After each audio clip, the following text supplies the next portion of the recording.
The political campaign in Nigeria has entered day 2 today, as political parties continue to engage the public looking for votes. We now cross live to Abuja, where Rice correspondent Ferdinand Duroha is standing by to give us an update on what the mood of the people of Abuja looks like, especially supporters of the People's Democratic Party, PDP. Ferdinand, over to you. What's the latest with the PDP the morning after? Good morning. Yeah, good morning. Well, quite very interesting. Not a doubt at all. Talking about the fact that the PDP supporters were indeed, you want to say, given that enthusiastic boost by that book launch yesterday from their presidential candidate. Now, let's not forget that the PDP at a point was the largest party in Africa. They dominate the political scene, ruled Nigeria for 16 years, and then, produced 3 presidents. However, that run came to an end in 2015 when they lost to APC. Well, they tried again to get it in 2019. Unfortunately, they fell short.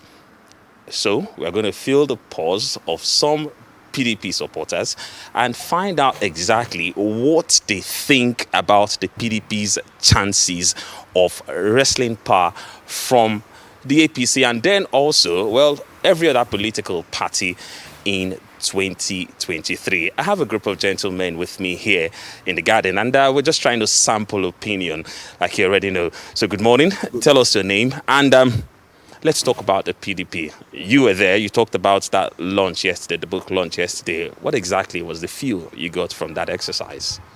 My name is Shima Ayu. I'm a member of the National Strategic Committee for the PDP New Generation. We were all at the book launch yesterday and the inauguration of the Presidential Campaign Council. I would say from the feelers around, it's exciting. It's finally a chance for people to hear the story about the candidate from the view of the candidate. Like they said yesterday, they said there's the proverb that says, in the story of the hunter is always the victor until you hear the story from the point of view of the prey. So there's a lot of information and misinformation about our candidates that the books come out to clear right now. But for the rest of it is excitement. Everyone is energized and gingered to go into the campaign season.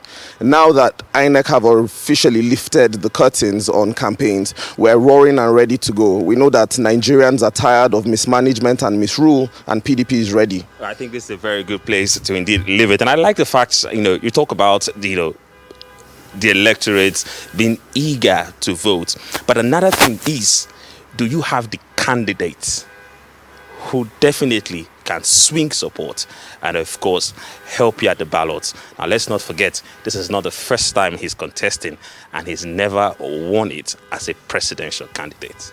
Well, my name is Daria Kenny, the Director of Media and Strategy, PDP New Generation. Well, there's only one candidate, and the candidate is Atiku Abubakar. Forgetting the fact that he has run several times, I think he's got the experience and everything to talk about when you need a leader who has everything checked from his history. If you check up the book that was launched yesterday, you can read the history of a man who started as nobody and today is one of the most prominent political actor in Africa, not only in Nigeria. And if you look at his influence across the 6-year political zone, you can bear me witness and with all the feelers that he's the next president. People want him. He has the experience. He has the plan. That's the only candidate that has a plan of what to do. And why? And why do we want an Atiku? An Atiku is the only person who has the experience of what Nigeria was and what Nigeria should be. And at the end of the day, he has a plan to back it up. Not just telling you, I want to do. He has shown that he will do with plans and how to do it. So if you look at everything with the feelers from the young persons or young people of Nigeria, not even only in the PDP, across the political party, because it's all about our future and they are ready to vote for the candidate, which is Atiku Abubakar. All right. Well, it's one thing to also be very ready, and then, you still want to ask that question. Without a doubt, the PDP was rejected in 2015. And the reason was simple. Lots of Nigerians got tired about the kind of politicking and then got tired, felt we needed, another political party, another person to take us to our preferred destination. Yeah, well, they gave it to APC. Well, we've seen how far. But the question is, can Nigerians trust PDP again? Okay, my name is Mohammed Ahmed Gurko. I'm the spokesperson of the National Strategic Committee of the PDP New Generation. I think if you're talking about trust, I think the only party Nigerians can trust is the PDP. If you look at all the political parties and the presidential candidates of the parties, Bola Tinubu of the APC doesn't have a spread in the south, west, and southeast and south-south. He can't even get more than 10% in south-south and southeast. If you look at Labour Party, the Peter Obi, he can't get more than 10% in the northwest and the northeast. Sorry to interrupt you, but I'm precise about trusting the PDP again after the 16 years that the PDP were in power and Nigerians felt they didn't do enough to earn their trust in 2015 and 2019. You see, when you talk about the PDP, the 16 years of PDP, and I can tell you, what are the rates? The Goodluck Jonathan administration left the economy at a single digit. Today, the economy is a double digit. High inflation, insecurity, 8 months without strike. There was just the train, we've lost almost 3 billion at the train insecurity that happened to the train station. So if you're talking about the PDP, I think that's the only party you can go back to. Human rights abuses over here. The Unity Fountain where the Chibok girls were always demonstrating on is now barricaded. You can't even come out to demonstrate. I mean, we've talked about the Lekki massacre. So where are we going to? The PDP have given Nigerians real democracy, but the APC have now put us at a standing block that we cannot even breathe. And that's why we need to go back and take fresh air with the PDP. All right. Thank you. However, I think one of the dynamics of the 2023 elections will be the fact that unlike in 2015 and perhaps in some other years, we will have more than one party pulling its weight. I don't know if you guys saw the unveiling of Peter Obi yesterday in Jos. It was massive, talking about Labour Party. We didn't know where the third force, was going to come from, but he looks so much like the third force. How does this threaten the PDP's chances of winning the elections in 2023? What is happening within the three political parties who are the major political player now is not a threat for PDP because PDP is an institution. If you look at in Labour Party, you see that if you remove Peter Obi from Labour Party, there is no party. And you look at other political parties, just like in the last 16 years of PDP, PDP has given Nigerians the backs, and they can take away from PDP administration and the current administration. So going by what is happening, the trend of things that are happening today, PDP is not threatened because PDP still remains the largest political party in Africa and is the only party that still have structure, that have human capacity, that has people who can fund, who can protect election, who has a massive vote.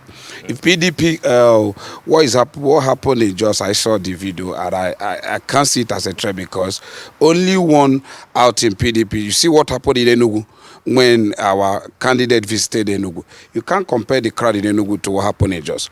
And when you also talk about quality crowd, not rented crowd. You talk about people who are committed, who are ready, who has experience of what politics is all about. All right, interesting.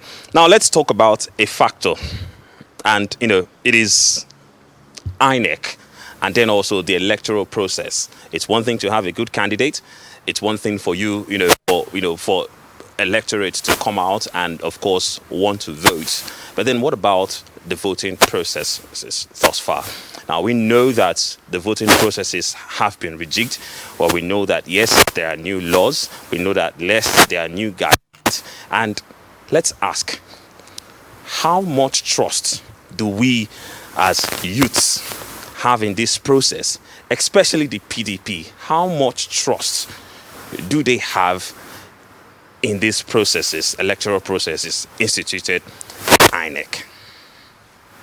I think INEC is a referee, and every other player, just like the PDP, we must have to trust the process. We will engage INEC.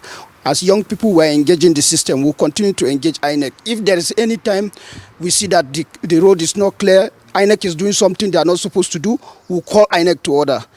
We are the stakeholders. we are the young people, we are party members, and INEC is just a referee. So if INEC is doing something that the public is not acceptable to the public, we have to call INEC together. INEC is working for Nigeria, and INEC must deliver in this 2023 elections. All right. Well, interesting. But that's exactly what, they think about the situation thus far and the PDP and how poised that they are to indeed wrestle power from not just the APC, but then from all other contenders in the 2023 elections. I don't know if you have any other questions, doctors. All right. All right, I mean, thank you so much, Ferdinand, for that. Really appreciate you for their thoughts and their insights, and I'm sure this will continue as we go through the election cycle. Thank you so much.